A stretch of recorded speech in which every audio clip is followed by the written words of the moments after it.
Hello, welcome to my channel. ఈరోజు ఈ వీడియోలో మనం ఆంధ్రప్రదేశ్లో నమోదు చేయబడిన లిక్కర్ స్కామ్ గురించి ఈరోజు సుప్రీంకోర్టులో ఒక అప్డేట్ రావడం జరిగింది.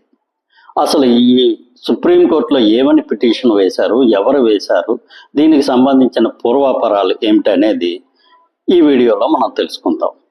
ఇంతవరకు ఈ ఛానల్ సబ్స్క్రైబ్ చేసుకోకపోతే ప్లీజ్ ఈ ఛానల్ సబ్స్క్రైబ్ చేసుకోండి. ఈ ఛానల్ అభివృద్ధికి మీ వంతు సహకారం అందిస్తారని ఆశిస్తున్నాం.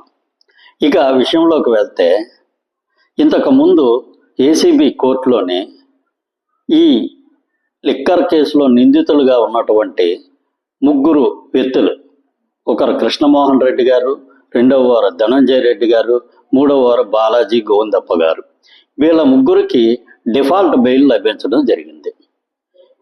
దీని మీద రాష్ట్ర ప్రభుత్వం వారు హైకోర్టులో అప్పీల్ చేయడం జరిగింది. హైకోర్టులో ఈ డిఫాల్ట్ బెయిల్ని రద్దు చేయడం జరిగింది.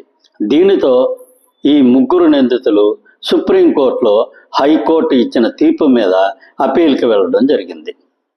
ఈరోజు దానికి సంబంధించిన వాదోపవాదాలు పూర్తి అవ్వడం జరిగింది. ఈరోజు సుప్రీంకోర్టు వారు ఇక్కడ తీర్పు ఇవ్వడం జరిగింది. ఇక్కడ నిందితులకి లభించిన ఇంటర్మ్ బెయిల్ మీద హైకోర్టు వారు ఇచ్చిన తీర్పుని వాళ్ళు సమర్థించడం జరిగింది. అంటే ఈ ఇంటర్మ్ బెయిల్ క్యాన్సిల్ అవ్వడానికి హైకోర్టు వారు ఇచ్చిన తీర్పుని సుప్రీంకోర్టు వారు సమర్థించడం జరిగింది. కాకపోతే ఇక్కడ సుప్రీంకోర్టు వారు ఈ ముగ్గురికి కొంత ఊరట కలిగించారు. అదేమిటంటే, వాళ్ళు రెగ్యులర్ బెయిల్ కోసం అని చెప్పి ట్రయల్ కోర్టులోనే, అంటే ఏసీబీ కోర్టులోనే తేల్చుకోమని దానికోసం 4 వారాలు గడువు ఇచ్చారు. ఈ 4 వారాల్లో ఈ ముగ్గురు నిందితుల మీద ఎటువంటి యాక్షన్ తీసుకోకూడదని వాళ్ళు గైడ్ లైన్స్ ఇవ్వడం జరిగింది. దీనితో ప్రస్తుతం ఈ ముగ్గురు ఏసీబీ కోర్టులో పూర్తి స్థాయి బెయిల్ కోసం పిటిషన్ వేసుకోవాల్సి ఉంది.